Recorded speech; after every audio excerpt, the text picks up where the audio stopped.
morning Angel, ravie de te retrouver aujourd'hui dans cette nouvelle vidéo. Aujourd'hui je vais te présenter 10 aliments pour manger plus protéinés. Aujourd'hui on ne va pas parler de viande, de poisson ou d'œufs. Tu le sais, ce sont des aliments qui sont protéinés. Aujourd'hui je vais te présenter 10 aliments pour compléter ton assiette et ton apport en protéines. Pour rappel et comme indicateur, on est à 23 g de protéines pour 100 g pour le poulet, on est à 22 g de protéines pour 100 g pour le bœuf, 5% de matière grasse. On est à 20 g de protéines pour 100 g pour le thon et on est à 7 g de protéines pour un œuf. Le premier ingrédient, il s'agit de la levure maltée. On est à 46 g de protéines pour 100 g. Alors bien sûr, on ne va pas consommer 100 g de levure maltée. Ça fait un peu beaucoup, mais juste 2 cuillères à soupe contient 5 g de protéines. Donc c'est parfait pour compléter une assiette et son apport tout au long de la journée. La levure maltée, qu'est-ce que c'est? C'est tout simplement un champignon qui pousse sur les céréales et qu'on récolte. Et vous voyez, ça forme des petites paillettes. C'est très facile à saupoudrer sur les plats salés. Ça a un petit goût léger de fromage. C'est pas mal utilisé dans la cuisine végétalienne. Au-delà d'être riche en protéines, c'est un aliment qui est riche en vitamines du complexe B ainsi qu'en oligo-éléments. La levure maltée fonctionne comme un probiotique sur notre flore intestinale. Après, je sais qu'au niveau du goût, ça ne plaît pas à tout le monde, donc à vous d'essayer. C'est un aliment qui coûte très peu cher, on est à peu près à 4-5 € la grosse boîte, sachant qu'il en faut très peu, donc ça dure assez longtemps. Par contre, étant donné que c'est un champignon qui pousse sur les céréales, vous pouvez avoir des traces de gluten, donc attention pour ceux qui sont allergiques ou intolérants. Deuxième aliment, il s'agit de la farine de lupin. On est à 40 g de protéines pour 100 g, ce qui est énorme pour une farine. En plus de ça, elle est sans gluten, donc parfait pour ceux qui sont allergiques ou intolérants. Le seul problème de cette farine, c'est qu'elle est plus difficile à trouver dans le commerce classique. Il faudra aller davantage dans les boutiques biologiques spécialisées et elle est aussi un peu plus chère qu'une farine classique. Par contre, j'ai une alternative moins protéinée mais quand même plus intéressante que la farine de blé classique. Il s'agit de la farine d'épeautre.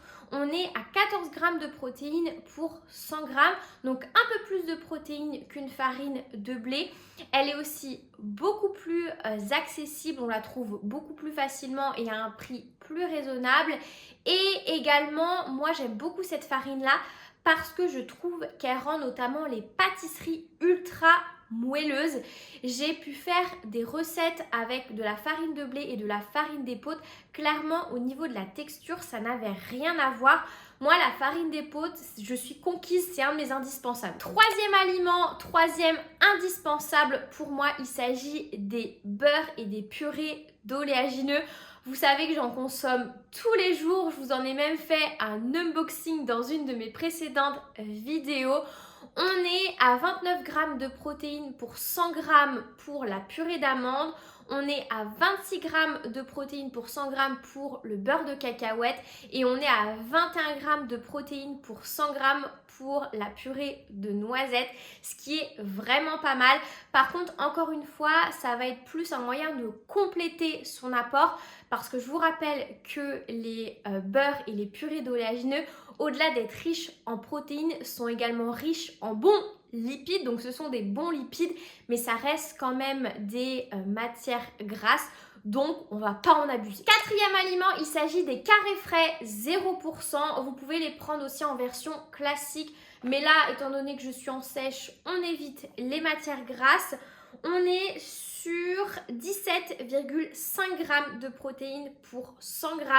Pour une petite portion de 25 g, on est à 4,4 g de protéines, ce qui est vraiment pas mal encore une fois pour compléter son assiette. La composition est clean. On est sur du lait écrémé, du sel et des ferments lactiques. Personnellement, j'aime les utiliser dans mes préparations. Alors bien sûr, vous pouvez l'utiliser comme fromage à tartiner classique. Moi, j'aime bien l'utiliser dans mes préparations, notamment pour remplacer tout ce qui va être crème. Donc crème fraîche, crème végétale, dans mes sauces à salade. Vraiment, c'est très bon. Cinquième aliment, et là, je sais que je vais en faire plaisir à plus d'un. Il s'agit du parmesan. On est à 32 grammes de protéines pour 100 grammes, ce qui est vraiment pas mal pour un fromage.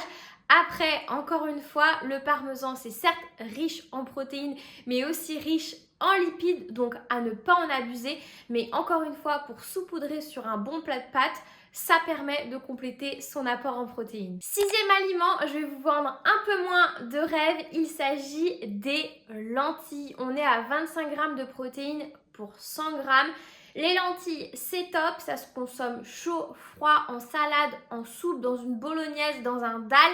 Si les lentilles, c'est pas votre fort, n'hésitez pas à remplacer vos pâtes de blé classiques par des pâtes de légumineuses et notamment les pâtes de lentilles corail. C'est très facile à trouver maintenant, même dans les grandes surfaces, et c'est top pour compléter votre apport en protéines. Et si vous êtes à la recherche d'idées recettes, sachez que vous avez toujours de disponible mon e-book de 50 recettes saines et bien plus qui est disponible, et je vous donne des petites idées de recettes à base de lentilles notamment. Septième aliment, il s'agit de la spiruline. On est à 66 grammes de protéines pour 100 grammes. Encore une fois, ce n'est pas un aliment où on va consommer 100 grammes de spiruline pure, mais par contre, encore une fois, je me répète tout au long de cette vidéo, pour compléter une assiette, c'est top. Vous pouvez la prendre en poudre et en comprimé. Personnellement, je vous conseille les comprimés. Ça a une odeur de nourriture pour poisson. Donc c'est plus agréable de prendre ça en comprimé ou alors mélanger-la dans un smoothie, dans une compote, voilà, dans une préparation pour éviter d'avoir ce goût. Ça reste quand même une algue d'eau douce. Donc voilà, ça peut ne pas forcément plaire à tout le monde au niveau du goût. C'est une algue qui est aussi riche en fer et en oligo-éléments de manière générale, mais surtout très riche en fer. Moi, j'aime bien la conseiller pour des personnes qui ont un régime végétalien ou pour des femmes qui ont des règles abondantes. J'aime bien conseiller de temps en temps de faire une cure de spiruline. Moi-même, je réalise des cures de spiruline. Donc, n'hésitez pas à me poser des questions si c'est quelque chose qui vous intéresse, ou allez checker mon post que j'ai fait sur mon compte Instagram concernant mes compléments alimentaires. Je parle en détail de la spiruline. Huitième aliment, il s'agit des graines de chia ou de chia. Moi, personnellement, je prononce ça chia. On est à 20 grammes de protéines pour 100 grammes, ce qui est vraiment pas mal. Au-delà d'être riche en protéines, elle est aussi également riche en oméga 3, ce qui est top parce que je vous rappelle qu'on en manque cruellement dans notre alimentation. Les graines de chia, vous pouvez les utiliser dans vos préparations. Ça remplace très bien le blanc d'œuf. Vous pouvez en faire des puddings. Moi, personnellement, ce que j'aime, c'est en saupoudrer sur mon porridge, ou j'aime aussi m'en mettre dans mon muesli, mon fromage blanc, etc. Il y a plein de façons d'utiliser cette graine et elle est riche en protéines, donc c'est parfait. Avant-dernier aliment, il s'agit du soja. On est à 36 grammes de protéines pour 100 grammes. Ce qui est génial aujourd'hui, c'est que le soja vraiment est décliné à l'infini, en salé, en sucré. On a tout ce qui va être tempeh, lait de soja qui est un peu moins protéiné, mais ça permet de compléter encore une fois son apport. On a des crispies à base de soja soufflé. Vraiment, il y a tellement de choses qui existent à base de soja. Attention cependant aux plats préparés dits végétariens, vous savez, les plats un petit peu industriels type steak de soja, etc., qu'on peut trouver en grande surface. Ça reste quand même un aliment ultra transformé. La composition est pas toujours clean, donc bien penser à vérifier la liste des ingrédients. Dernier et 10e aliment, il s'agit des protéines en poudre. J'étais obligée de les citer. Pour les miennes, on est à 76 grammes de protéines pour 100 grammes, ce qui est forcément énorme, mais en même temps, j'ai envie de vous dire, c'est son but. On est sur des protéines concentrées. Vous pouvez trouver sur le marché différents types de protéines. Vous avez des protéines véganes et des protéines non véganes. Généralement, les protéines non véganes sont faites à partir de lait, à partir de poudre de lait. Donc forcément, elles ne sont pas toujours très digestes. C'est pour ça que moi, je préfère les protéines véganes beaucoup plus digestes.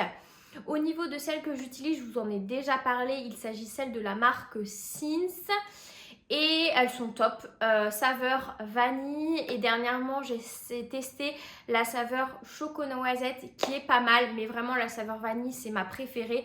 C'est celle que je conseille en tout cas pour ceux qui ont envie de s'initier au fait de prendre des protéines en poudre. Vous pouvez bien sûr prendre un shaker de protéines, vous le savez, c'est pas comme ça que j'aime les consommer.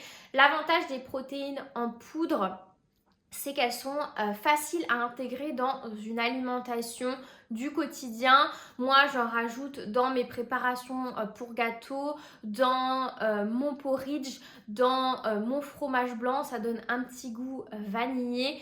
Donc, c'est très facile à intégrer au quotidien. Si vous êtes à la recherche d'un apport supplémentaire en protéines, ça peut être une solution. Après, ce n'est pas un indispensable, un essentiel de tout le monde. Moi, c'est un de mes essentiels, mais voilà, je voulais quand même vous en parler parce que c'est vrai que si vous recherchez à compléter votre apport en protéines, les protéines en poudre, des fois, ça facilite grandement la vie. C'est tout pour moi aujourd'hui. J'ai essayé d'aller à l'essentiel pour ne pas que cette vidéo soit trop longue. Si vous avez des questions, n'hésitez pas à me les poser dans les commentaires. J'y réponds toujours.